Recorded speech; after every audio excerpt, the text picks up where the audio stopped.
Board examination होने में सिर्फ और सिर्फ 2 से 3 महीने बाकी हैं। इसके अलावा प्री बोर्ड आ चुके हैं बोर्ड एग्जाम से पहले।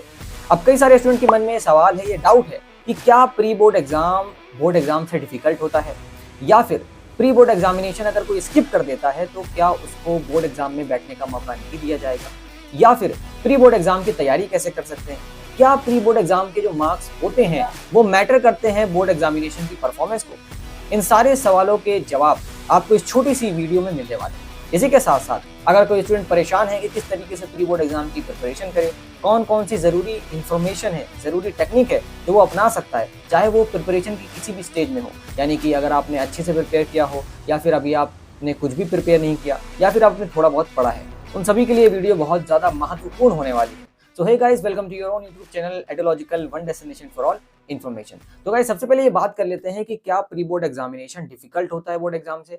तो इसका मैं आपको सिंपल बिना खींचे हुए, बिना आगे टाइम पास करे हुए बता दूं कि हाँ, प्री बोर्ड एग्जामिनेशन के जो आपका जो प्री बोर्ड एग्जाम के पेपर्स होते हैं वो डिफिकल्ट होता है बोर्ड एग्जाम से। क्यों?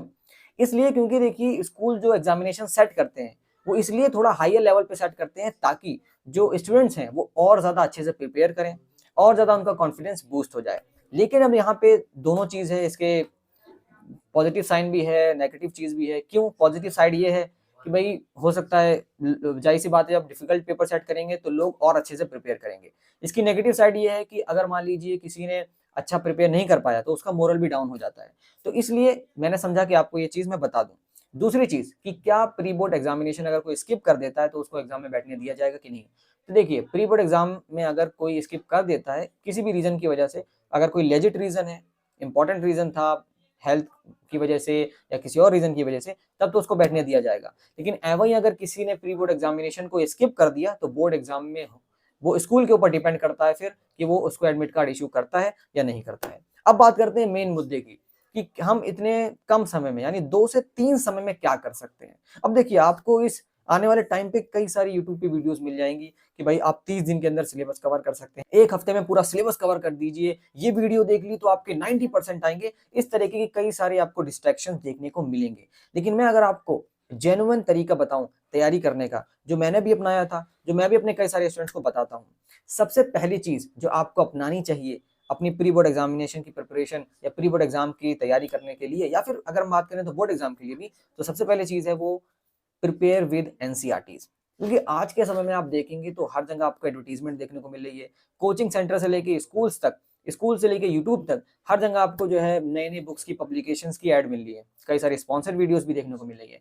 तो इस बीच में मैं आपको यही सजेस्ट करूंगा कि देखिए, ये सारी चीजें सही है, ये रेफरेंस बुक है, आप इसको एक रेफरेंस के तौर पे पढ़ सकते हैं, बट एनसीईआरटी उससे भी ज्यादा इंपॉर्टेंट है, because NCERT is the mother of all book.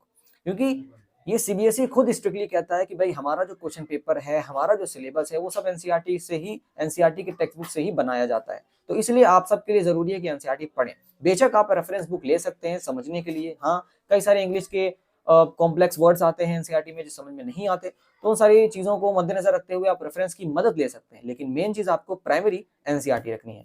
दूसरी चीज जो आपको बहुत ज्यादा इंपॉर्टेंट है, जो आपके लिए बहुत ज्यादा इंपॉर्टेंट है, वो ये है कि एनसीईआरटी में भी एक बहुत बड़ी mistake most of the student करते हैं, वो ये कि इन टेक्स्ट जो क्वेश्चंस होते हैं और एक्सरसाइज क्वेश्चन होते हैं, इन दोनों टाइप के क्वेश्चंस को सही से प्रैक्टिस ना करना। साइंस की किताबों में आपने देखा होगा या सोशल साइंस की बुक में देखा होगा कि चैप्टर के बीच बीच में कई सारे इन टेक्स्ट जो है क्वेश्चन दिए होते हैं साइड में, ठीक है। तो उनको भी प्रैक्टिस करना बहुत ज्यादा इंपॉर्टेंट है, क्योंकि वहां से भी मैंने खुद देखा है, प्रीवियस ईयर क्वेश्चन पेपर जब आप उठा के देखेंगे तो वहां से भी क्वेश्चन बने हैं। प्लस एक्सरसाइज भी काफी ज्यादा इंपॉर्टेंट है। एक्सरसाइज सिर्फ इसलिए नहीं है कि भाई टीचर ने आपको होमवर्क में दे दिया कि आपको प्रैक्टिस करना है, बस वहीं तक।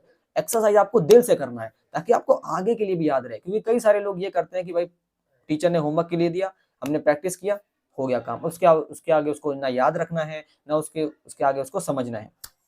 अगली चीज वो ये है कि प्रीवियस ईयर पेपर जरूर सॉल्व करें। जी हाँ, देखिए, अगर आपको पता करना है किसी भी एग्जाम के पैटर्न के बारे में कि वो किस तरीके के सवाल पूछता है, आपको ये पता करना है कि किस तरीके से मैं उसको सॉल्व कर सकता हूँ, आपको ये पता करना है कि क्या मैं 3 घंटे के अंदर इस पेपर को अच्छे सॉल्व कर पाऊंगा कि नहीं, अगर आपको टेस्ट करना है कि क्या मेरे अच्छे मार्क्स आ पाएंगे कि नहीं, तो इन सभी का सोल्यूशन है कि आपको प्रीवियस ईयर पेपर को प्रैक्टिस करना पड़ेगा। प्रीवियस ईयर के साथ साथ आप मॉक टेस्ट भी कर सकते हैं, क्योंकि वो दोनों चीज एक ही है और दोनों का मॉडल भी एक ही है। अब सबसे इंपॉर्टेंट चीज जो आपको ध्यान में रखनी है प्रीवियस ईयर पेपर सॉल्व करने से पहले, वो ये कि आप टाइमर सेट कर लें। और प्रीवियस ईयर पेपर तभी सॉल्व करें जब आपको लगता है कि भाई हाँ ठीक ठाक मेरा सिलेबस कवर हो गया है, ठीक है। अगर यहाँ पे वो स्टूडेंट देख रहे हैं जो भाई जिनका सिलेबस बिल्कुल भी कवर नहीं हुआ है, तो उनके लिए मैं यही कहना चाहूंगा, वो जो है अपना प्रीवियस ईयर पेपर सॉल्व करें, और सॉल्व करने के बाद उन्हें खुद ब खुद पता चल जाएगा कि भाई मैं कौन सी स्टेज पर हूँ, यानी कि मेरी प्रिपरेशन कहाँ तक है, तो उसमें भी उन्हें हेल्प मिल जाएगी। और जिन लोगों का ऑलरेडी सिलेबस कवर हो चुका है तो उनके लिए तो जरूरी है कि वो mock test of previous year ज्यादा से ज्यादा करें। इसके अलावा अगर हम बात करें तो एमसीक्यू ज्यादा से ज्यादा सॉल्व करें। एमसीक्यू मैं क्यों कह रहा हूँ आपको, क्योंकि देखिए ऑब्जेक्टिव टाइप के क्वेश्चंस आने लगे हैं, प्लस वन टाइप के या वन मार्कर भी आते हैं। तो वन मार्कर अगर आपको सॉल्व करना है या एमसीक्यू टाइप के क्वेश्चन सॉल्व करने हैं कम समय में, तो वो आप जरूर करें। बिकॉज मैंने खुद अपने एक्सपीरियंस में बता रहा हूँ, और मैंने कई सारे लोगों को भी देखा है कि ये जो लॉन्ग टाइम के आंसर होते हैं ना, लॉन्ग टाइप वाले 5 मार्क्स के 4 मार्क्स, ये आपका समय ज्यादा नहीं लेते। सबसे ज्यादा समय आपका लेते हैं वो है गाइस वन मार्कर और ऑब्जेक्टिव टाइप के।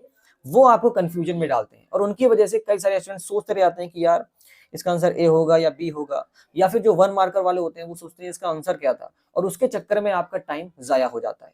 तो इसलिए जरूरी है कि आप पहले से ही एमसीक्यूज प्रैक्टिस कर लें, ताकि ये चीज आपको बाद में फेस करने को ना मिले। और जाहिर सी बात है, जब आप previous year question paper solve करेंगे तो वो प्रॉब्लम भी धीरे धीरे सॉल्व हो जाएगी। अगर हम बात करें तो अगली चीज वो ये है कि वर्ड लिमिट में आपको रहना है। देखिए अपने हम ऑब्जेक्टिव की बात कर ली, अब सब्जेक्टिव आंसर की बात करते हैं। कई सारे लोग क्या करते हैं, उनको नहीं पता होता कि क्वेश्चन क्या पूछ रहा है और हमें क्या जवाब देना है। मिसाल के तौर पर अगर पूछा ये जा रहा है what do you mean by respiratory system, ठीक है, एग्जांपल के लिए समझ सकते हैं, ले देते हैं एग्जांपल समझने के लिए। तो अब रेस्पिरेटरी सिस्टम के बारे में आपको बताना है, तो उसमें क्या करते हैं, कई सारे बच्चों को जिनको डेफिनेशन नहीं आती वो एग्जांपल लिख के आ जाते हैं, या फिर वो कुछ और बताने लगते हैं कि respiratory system help in this, जबकि पूछा ये गया है what do you mean by respiratory system. यानी यहाँ पे आपको सीधा सीधा सिर्फ डेफिनेशन बतानी है बस, इससे ज्यादा आपको एक्स्ट्रा ना ही कुछ लिखना है और ना ही कुछ उसमें बताना है। तो इसलिए जरूरी है कि आप वर्ड लिमिट पे लिमिट रहें, यानी वर्ड लिमिट के हिसाब से चलें, जितने मार्क्स हैं उसके हिसाब से आप रखें। मिसाल के तौर पर अगर मान लीजिए 3 मार्क्स का क्वेश्चन है और यही क्वेश्चन पूछा गया है, तो उसमें आपको पता है कि भाई हमें डेफिनेशन भी लिखनी है और एग्जांपल भी लिखना है। लेकिन यही चीज अगर आपको 2 मार्कर में पूछा गया है तो उसमें आपको सिर्फ और सिर्फ डेफिनेशन लिखनी है। तो ये चीज का भी ध्यान जरूर रखिएगा। आगे बात करें तो आप जो है कई सारी चीजें देखिए पढ़ते पढ़ते हमें डाउट होने लगती है कि यार अब जैसे प्रिपरेशन का दौर चल रहा है, क्लासेस आपकी खत्म हो चुकी है, स्कूल में भी कोचिंग में भी, लेकिन बीच बीच में आपको डाउट होता है कि यार पढ़ते पढ़ते यार ये चीज समझ में नहीं आ रही।